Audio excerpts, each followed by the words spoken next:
Title: The Weight of Sacrifice. Description: A human diplomat breaks an alien law to save a species.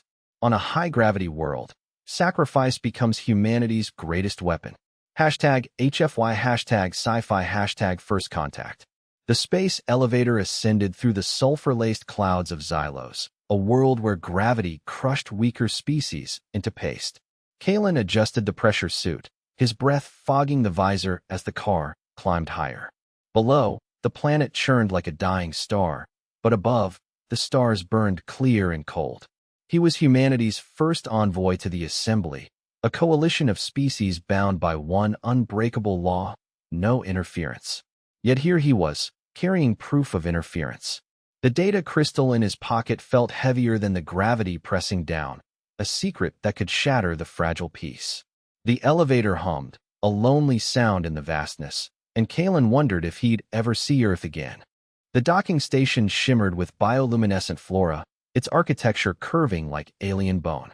Kalen stepped out, his boots sinking slightly into the padded walkway. A tall, six-limbed creature approached, its chitinous plates shifting like liquid silver.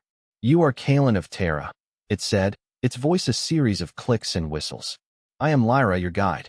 She led him through corridors that spiraled toward the station's core, where the assembly convened. "Your species is volatile," Lyra remarked, her antennae twitching. "Sacrifice is inefficient." Kalen clenched his fists. "Sometimes it's the only thing that works." The corridor ahead opened into a vast chamber, where species of all shapes and sizes gathered, their eyes fixed on him. The weight of their judgment pressed down, heavier than Xylo's gravity. The assembly hall was a cathedral of light and shadow, with a holographic starfield rotating above. Kalen stood at the podium, the data crystal clutched in his hand. "Your law forbids interference," he began, his voice steady. "But what if interference is the only way to prevent extinction?" The hall erupted in a cacophony of clicks, hisses, and growls. Lyra stepped forward, her expression unreadable. "You speak of the nomadic fleet. They are bound by tradition, not reason." Kalen activated the crystal, and the fleet's homeworld flickered into existence. A dying star, its planets reduced to dust. The silence that followed was absolute. A human sacrifice had saved that fleet once, a fact the Assembly had deemed irrelevant.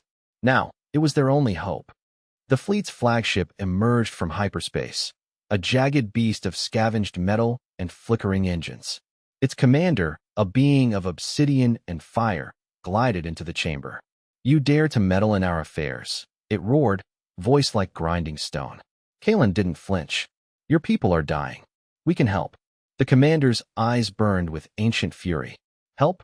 Your kind dies for causes. We die because we must." Behind it, the fleet's drones swarmed, their weapons humming.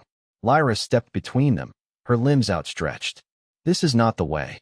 The commander's gaze fell on Kalen. "Your sacrifice is a weakness. We will not be saved by weakness." Kalen knew then that the law was not just about interference. It was about pride. The battle was chaos, the fleet's drones swarming the station like locusts. Kalen moved through the carnage, the data crystal still in hand. Lyra fought beside him, her limbs a blur of motion. "The core is compromised," she shouted, dodging a plasma blast. "We need to overload it." Kalen understood. The station's power source was the only thing holding the fleet back. To overload it was to destroy the station, and everyone on it. "I'll do it," he said, already sprinting toward the core. Lyra's antennae drooped. "That's suicide." Kalen smiled. "Some things are worth dying for." The core pulsed with energy, and he plunged the crystal into its heart. The light consumed him, and the station shuddered. The explosion ripped through the station, but it was not the end. The fleet's drones fell silent, their systems fried by the surge. In the wreckage, Kalen's body lay broken, but his sacrifice had worked. The fleet's commander knelt beside him, its obsidian face softening. You died for us." Lyra approached, her voice trembling. "The law is broken, but peace is born." The assembly watched in silence, their judgment replaced by awe. Humanity's capacity for sacrifice was not a weakness, it was strength. Kalen's name would be whispered among the stars, a reminder that even in a universe of laws, some things were worth breaking. The stars above Xylos seemed brighter now, as if the universe itself had taken a breath.